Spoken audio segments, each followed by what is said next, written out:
sometimes love doesn't end with a storm. It ends quietly, with silence that grows between two people who once promised forever. This is the story of Sarah Taylor, a woman who believed in love for 18 years, through laughter, children, and the gentle routines of a perfect marriage. But love, when left unattended, fades like a photograph left in the sun. One night, Sarah discovers a truth that changes everything she thought she knew about her husband, about loyalty, and about herself. What begins as heartbreak slowly becomes something else, a journey of rediscovery, forgiveness, and strength. Because sometimes, losing the person you love is how you finally find yourself. The storm had ended hours ago, but the air still smelled of rain and rusted dreams. A single window glowed in the small yellow house at the end of River Hill Lane, a fragile square of light in a dark street. Inside, Sarah Taylor sat at the kitchen table, her hands wrapped around a mug of tea gone cold. The clock ticked toward midnight. The chair across from her was empty. That chair had once been the heart of the room, the place where laughter lived, where Daniel used to sit every Sunday morning, cooking pancakes while humming old jazz songs. He'd wink at her, flip one perfectly golden, and say, "Married 15 years, and I still can't believe you picked me." She'd laugh, toss a dish towel at him, and answer, "You're lucky I did." Those memories felt borrowed now, like scenes from someone else's life. Sarah looked around the kitchen, the clean plates stacked neatly, the scent of lemon soap, the small drawings her daughter Emma had taped to the fridge. Mom plus Dad plus Noah plus me equals love. Crayons had written what the house no longer said aloud. A gust of wind rattled the window. She closed her eyes. Somewhere outside, a car door slammed. Her heart jumped, not from love, but from habit. When Daniel finally walked in, the smell of rain followed him. His tie was loose, his eyes heavy. "You're still up?" he asked, as though surprised she might be awake at this hour, waiting. "I couldn't sleep," she said softly. He nodded, brushed past her, and poured himself a glass of water. Not a word more. Not a glance. Just the sound of water filling the silence between them. There was a time when silence between them had meant comfort, the kind of easy quiet people share when they know they're safe. Now it was distance disguised as peace. He disappeared upstairs. The light from the hallway flickered once, then went dark. Sarah remained where she was, staring at the doorway he'd left open. It looked like a wound that never closed. 15 years earlier. River Hill had been a painting back then, white fences, green trees, laughter spilling out of small shops. Daniel was new to town, a bank clerk with a kind smile and too much hope. Sarah met him at a bookstore when they both reached for the same novel. He apologized, she smiled, and that was enough.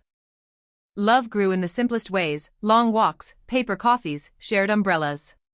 He brought her daisies wrapped in newspaper, she wrote his name in the margins of her diary. When he proposed, he did it in the rain. "I don't have much," he'd said, "but I'll spend everything I have making you smile." She had believed him. Years later, that promise still echoed, only now it sounded like a lie whispered by a ghost. Their first child, Noah, had his father's quiet nature. He loved birds and the smell of old books. Emma, younger by 2 years, filled the house with music, singing off-key, laughing too loudly, living with the freedom children are born knowing. They were the miracle Sarah thanked God for every night. But even miracles grow small beside neglect.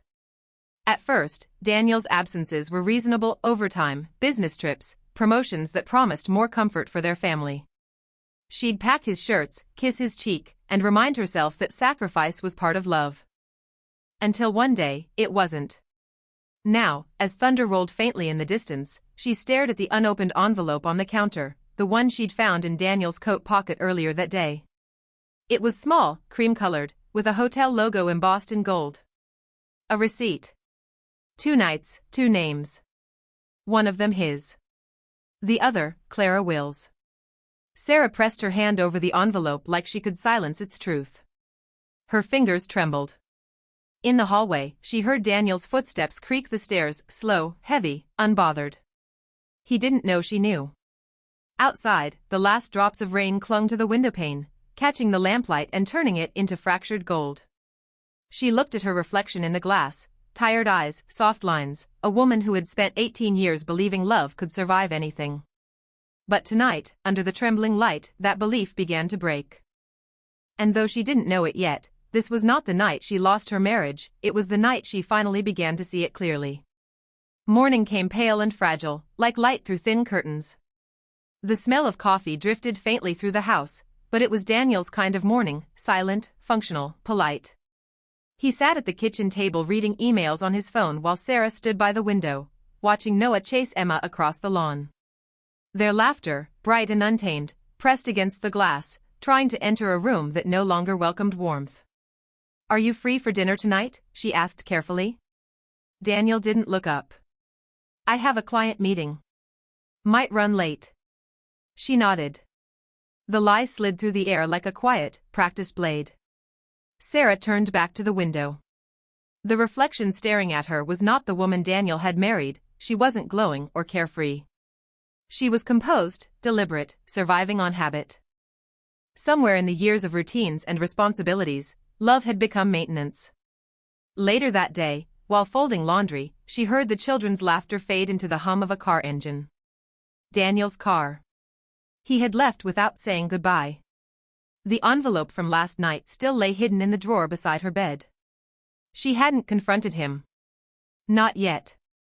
The rational part of her brain said she needed proof, clarity, maybe even courage. The emotional part, the one that had once believed his every word, whispered that truth could shatter more than just trust, it could ruin the illusion her children lived inside. She thought of Noah's question last week, asked with childlike innocence, "Mom, why do you always smile when you're sad?" She hadn't known how to answer. That afternoon, Sarah walked to the market. The smell of rain lingered on the pavement, and the town seemed smaller than it used to. She passed the old bookstore where she and Daniel first met, now closed, the windows dusted with time. She stopped without meaning to, pressing her hand against the cold glass. "Sarah," a voice called from behind. She turned. For a moment, the years fell away. "Mark," she said, surprised. He smiled, the same crooked, gentle smile she remembered from high school. His hair was grayer now, his eyes steadier. "It's been ages." They talked, small things at first, the way people do when they're pretending not to remember what's gone wrong in their lives. He told her about his son, about moving back after his divorce. She told him about the children, carefully skipping the parts that hurt. When she laughed at one of his old jokes, the sound startled her. It had been months since laughter came easily. Before they parted, he said, "If you ever want to talk, you know where to find me." The sentence lingered, simple but heavy, like a hand resting on her shoulder. That evening, Sarah made dinner, roasted vegetables, her mother's recipe, though she knew Daniel wouldn't be home. Noah set the table while Emma sang a song she had learned at school. For a moment, it almost felt normal. But when the children were asleep, the quiet returned like a tide. She sat at the kitchen table again, staring at the clock. 10:15, 10:30. 11 o'clock, when the sound of keys finally rattled in the door, she stayed still. Daniel entered, his tie loosened, the smell of perfume clinging faintly to him, not hers. "Late night?" she asked. He hesitated. "You know how work is." "Do I?" It wasn't anger in her voice, only exhaustion. He froze at her tone, not because he was caught, but because he realized she had stopped pretending to believe him. He started to say something, then didn't. Instead, he walked past her, disappearing down the hall. Sarah exhaled, slow and shaky. In the silence that followed, the house seemed to echo, every creak, every hum, every unspoken word pressing against her chest. She opened the drawer, took out the envelope, and unfolded it. The paper trembled in her hands. 2 nights. 2 names. It was one thing to suspect, another to hold the evidence. She stared at it until the ink blurred through her tears. Outside, the streetlight flickered, casting thin bars of gold across the kitchen floor. Somewhere upstairs, Daniel's footsteps paused, maybe listening, maybe not. Sarah wiped her face, folded the receipt carefully, and placed it back in the drawer. She wasn't ready to confront him yet. Not tonight. But something inside her, something long buried beneath duty and patience, had begun to stir. It wasn't rage. It wasn't revenge. It was clarity. The kind that whispers, "You can't fix what refuses to be seen." And for the first time in years, Sarah felt the fragile edge of awakening, sharp, dangerous, and impossibly alive. The rain came back that Friday evening, sharp and cold, like it had unfinished business with the earth. Sarah stood at the sink, rinsing plates that no one had touched. The children were at her sister's for the weekend, and the house felt unnaturally quiet, the kind of silence that dares you to remember. She had spent days trying to bury the hotel receipt in routine. Laundry, groceries, piano lessons, smiles for other parents. But the truth doesn't disappear when you hide it, it waits, is patient, breathing, alive. That night, Daniel called. Working late again, he said, his voice distant, professional. Where? She asked. There was a pause. The city. Meeting with a client. Clara? The name came out before she could stop it. Silence. Then a clipped exhale. Sarah, but she had already ended the call. She didn't cry. Instead, she moved with eerie calm, pulled on a coat, grabbed her keys, and drove. The road to the city was a dark ribbon of rain and headlights. Her hands trembled against the steering wheel, but her mind was crystal clear. An hour later, she parked across from the Marigold Hotel, the name embossed in gold, just like on the receipt. She sat there, staring at the glowing sign, watching the glass doors slide open and close as strangers walked in and out. Each one a possibility, a fear. And then, Daniel. He stepped out of a taxi, holding an umbrella. His suit was pressed, his expression calm. A woman followed behind him, laughing softly. She was younger, her hair tied back, her hand brushing his arm in the kind of easy familiarity that doesn't belong to just coworkers. The world didn't explode. It simply narrowed. The noise of the city vanished. Sarah felt like the universe had turned into glass, fragile, see-through, breakable. She could have honked, screamed, confronted him right there under the neon rain. But she didn't. Instead, she sat still, watching the two of them walk through the lobby doors and disappear into the bright, golden light. It wasn't anger that filled her, it was something colder, deeper. The end of illusion. When she finally drove home, the rain followed her all the way to River Hill. The next morning, sunlight broke through the blinds, soft and indifferent. Daniel came home just before noon, smelling faintly of cologne and mint. He placed his keys on the counter, the way people do when they expect the world to continue unchanged. Sarah stood by the window, arms folded. Was the meeting productive? He froze. What? She turned to face him. The one with Clara. The name landed like a slap. He said nothing at first. His eyes darted to her face, then to the table, then away entirely. Finally, it's not what you think. She laughed, but it wasn't a sound of humor. You always say that. You've said it so many times it doesn't even mean anything anymore. Sarah, please, I saw you. The words were clean, surgical. Last night. I drove there. Daniel's face emptied of color. His mouth opened, but no words came. In that suspended moment, Sarah saw him clearly, not as her husband, not as the man she'd built a life with, but as someone who had quietly rewritten their story without telling her. She didn't shout. She didn't throw anything. Instead, she walked past him, into the living room, and sat down. You could have just told me, she said. I would have respected the truth more than this pretending.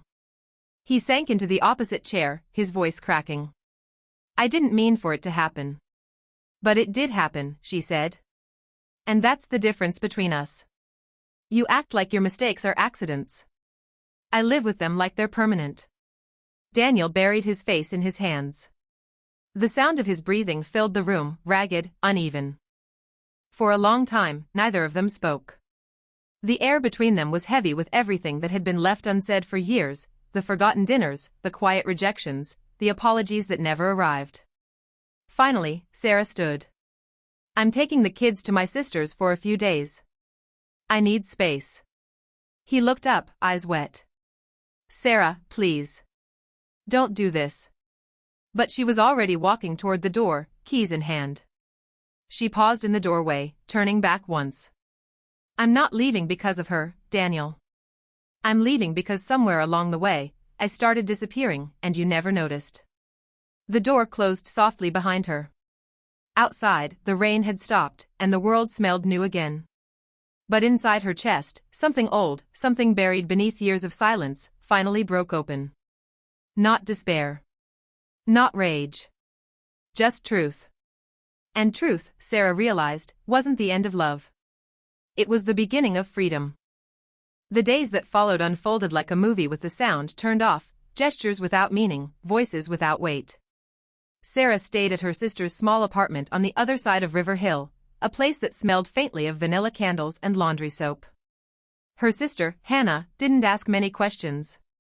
She simply made tea and handed Sarah a blanket, the kind of quiet support that doesn't require explanation. At night, when the world went still, Sarah would lie awake staring at the ceiling fan turning slow, hypnotic circles. Every time she closed her eyes, she saw Daniel stepping out of that taxi, the umbrella, the laughter, the ease.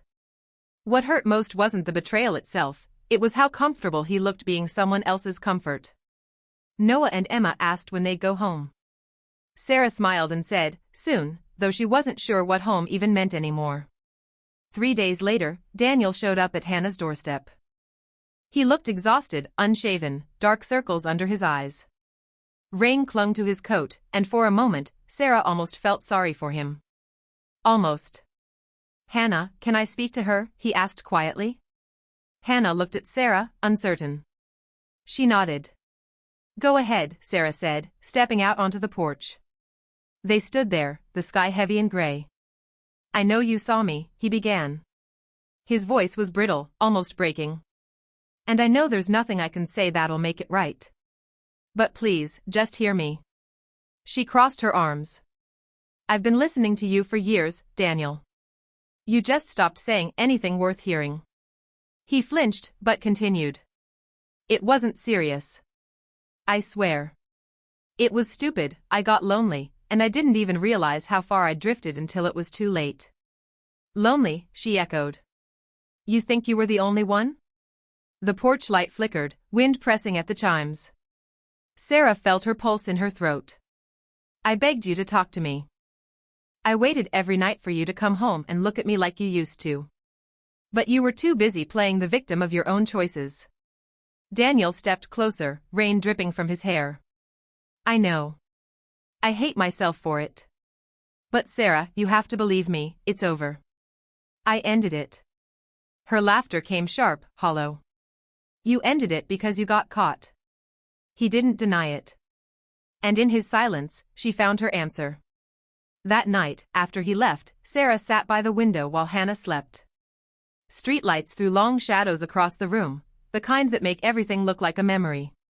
She thought about the years they had built, the birthday cakes, the bedtime stories, the small routines that had once felt eternal. How does something that real just evaporate? A soft knock startled her. The door creaked open, and there stood Mark, holding an umbrella and 2 cups of coffee. I heard you were staying here, he said. Didn't want you to sit through this storm alone. She wanted to refuse, to protect herself from more kindness. But loneliness is persuasive. They sat on the porch together, sipping coffee, watching the rain smear the world into watercolor. Do you ever stop missing what you thought your life would be? She asked quietly. Mark looked at her, thoughtful. No. But sometimes, when you stop chasing what it was, you start to see what it could still become. She smiled faintly. You always make things sound simple. It's not simple, he said. It's survival. Their hands brushed briefly, a spark, not romantic, not yet, just human warmth. She pulled away first. Mark, she said, her voice trembling, I can't. I don't want to be someone's escape. I know, he replied gently. And that's why you won't be. He stood, leaving the umbrella by her chair. Keep it, he said.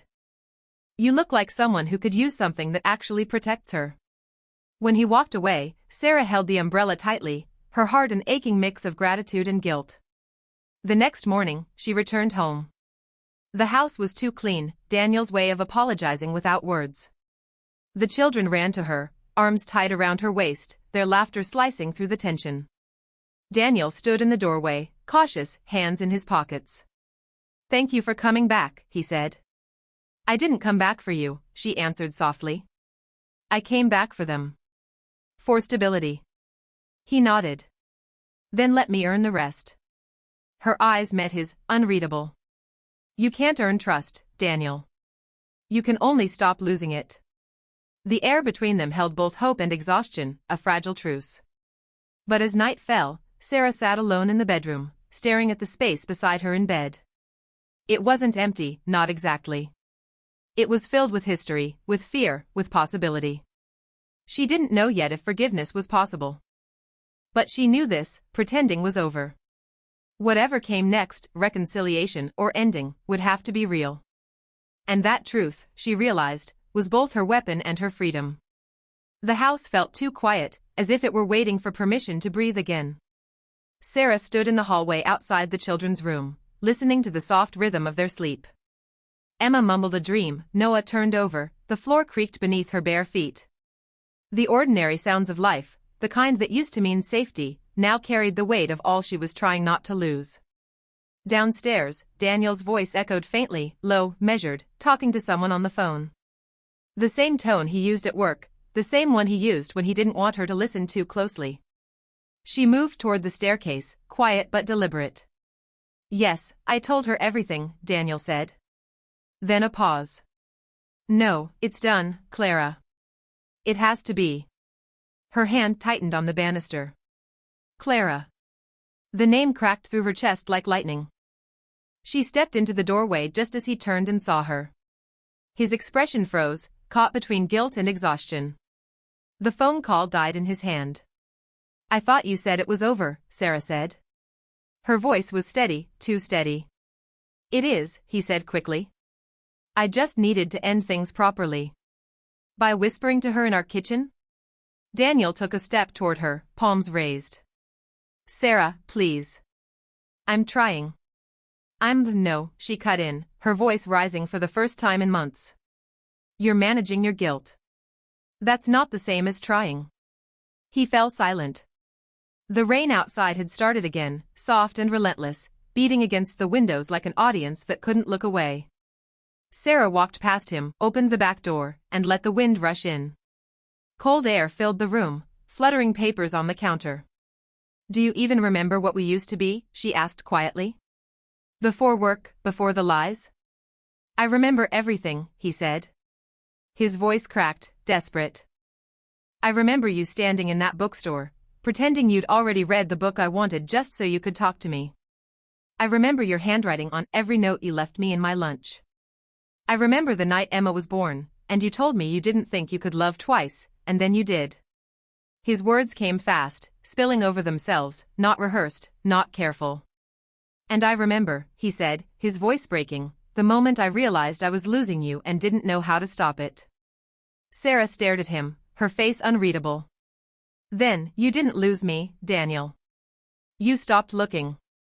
The wind caught the curtains, lifting them like ghosts. He stepped closer. Tell me what to do, he said. Tell me how to make it right. You can't, she said. That's the point. Some things you don't fix. You face them. He shook his head. Don't say that. Don't talk like it's over.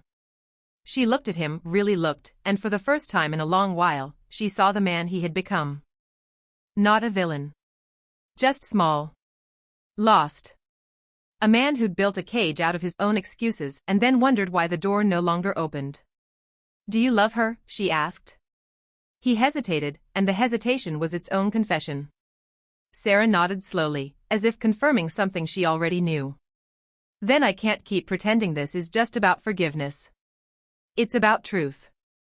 Tears welled in his eyes. I love you, Sarah. Her own voice softened. Maybe. But love isn't enough when you have to beg to be seen. She reached into the drawer beside the counter and pulled out the folded receipt, the one she had kept all this time. Without a word, she placed it on the table between them. This, she said, was the moment everything broke. I used to think it was proof of betrayal. But now I see it's proof of something else, the exact second I stopped needing you to choose me. Daniel's shoulders sagged, his face wet with tears. Where will you go? He asked. She smiled sadly. I'm not going anywhere. I'm just not staying trapped in a story that keeps rewriting me. She walked toward the door, paused, and turned. You can still be their father, Daniel. But I need to remember how to be me. The rain outside thickened, a downpour now. She stepped into it, no umbrella, no hesitation, just the sound of her breath mixing with the storm. From the doorway, Daniel watched her disappear down the street, the woman he once swore to protect, walking into the storm with a steadiness he had never seen before. He whispered her name once, but the rain swallowed it whole. And for the first time, Sarah didn't look back. Because sometimes the real climax isn't the breaking of love, it's the moment someone chooses to stop surviving it. The morning after the storm, sunlight spilled across River Hill like a slow apology. The town smelled of wet earth and beginnings. Sarah sat on a bench near the riverbank, her coat still damp at the edges, her hair tangled with wind. The water moved steady and unbothered, the same river she'd walked beside with Daniel years ago, the same one her children threw stones into every summer. But today, it looked different. Or maybe she did. For the first time in months, the silence around her didn't feel heavy. It felt hers. She took a small notebook from her bag, the same one she had carried through every fracture of her marriage, and wrote, Day 1. Not of leaving, but of becoming. Her handwriting trembled, but her hand didn't. In the days that followed, she moved with quiet intention. She found a small apartment above the florist's shop on Main Street. The rooms were small but full of light. She painted the walls herself, soft white, like air after rain, and let Emma and Noah cover one corner with handprints in every color they chose. When Daniel helped carry the boxes up the stairs, he didn't ask to come in. He just stood in the doorway, the weight of what they'd shared hanging between them like unsaid prayers. I'll pick them up Friday, he said. She nodded. They'll be ready. He hesitated. You look different. I am, she said simply. For once, he didn't argue. He just nodded and walked away, leaving behind the faint scent of rain and regret. When the door closed, Sarah leaned against it and exhaled. It wasn't victory she felt, it was release. Noah adjusted faster than she expected. He spent hours drawing birds on scraps of paper, then taping them to the window as if giving her new wings. Emma sang every morning while brushing her hair, the sound filling their little home like sunlight. One night, Emma asked, Mom, are we happy now? Sarah paused before answering. I think we're learning how. The girl smiled and went back to singing. Sarah made tea, sat by the window, and watched the town's lights flicker on one by one. She thought of Daniel, not with anger, but with the kind of distant affection people reserve for old photographs. He wasn't the villain in her story, just the man who couldn't stay whole long enough to keep her safe. She had loved him deeply. And she had survived loving him, which, she realized now, was its own kind of strength. A few weeks later, while buying flowers downstairs, she saw Mark again. He was standing at the counter, buying a bouquet of lilies. When he turned, surprise flickered across his face, followed by a smile. Sarah, he said softly. She smiled back. Hi. They walked together along the river, the same path where she'd once felt invisible. The conversation was easy, like breathing. No promises, no pretense, just presence. At one point, Mark said, You look lighter. I stopped carrying things that weren't mine, she said. He smiled at that, and for a long moment, they said nothing. The quiet between them wasn't the old silence of neglect, it was new, clean, full of possibility. When they reached the bridge, he stopped. You don't owe anyone a version of yourself that hurts to live inside, he said. Sarah looked out over the water.